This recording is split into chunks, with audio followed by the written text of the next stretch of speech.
ہم نے اس کو صاف کرنا ہے۔ رمضان اسی لیے ہے، جھاڑو لے کے اس کے اندر اترنا ہے۔ ہم نے سارا زور، ساری کریمیں چہرے پہ مل دی ہیں، کوئی یہاں بھی لے کر آؤ، اس کو بھی صاف کرنا ہے۔ شیشے اتے کٹا جمیا کندھاں چاڑی جاندے، میاں صاحب کا لہجہ دیکھیے، وہ کہتے ہیں شیشے اتے کٹا جمیا کندھاں چاڑی جاندے، جلداں نوے سانپ کے رکھ دے ورکے پھاڑی جاندے۔ ہم سارا زور پیکنگ پہ دیتے ہیں، لیکن جو اندر ہے اس پہ ہمارا زور نہیں ہے۔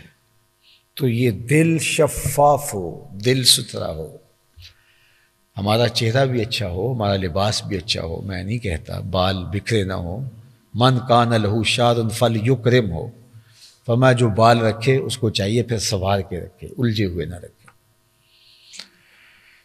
لیکن فرض کرو اگر کوئی کوتاہی ہو بھی گئی ہے، کوئی کپڑے 2 دن پرانے بھی ہیں، تو کوئی حرج نہیں، گزر ہو جائے گا، ہماری شریعت ہمیں اجازت دیتی ہے، لیکن یہاں کمپرومائز نہیں ہے۔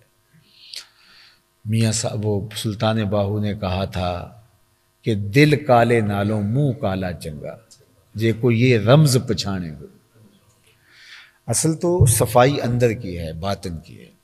تو جب باطن ستھرا ہوگا تو پھر سارے اعضاء سے نور چھلکتا دکھائی دے گا، پھر آنکھوں میں عبرت ہوگی، خیالوں میں پاکیزگی ہوگی، سوچوں میں عفت ہوگی، زبان پر سچائی ہوگی، ہاتھوں میں نیکی ہوگی، اٹھنے والے قدم راہ خدا میں چلیں گے۔ برائی، نفس، شیطان یہ انسان کا حصار نہیں کریں گے، بلکہ انسان جو ہے وہ اپنے نفس اور شیطان پہ غالب ہوگا۔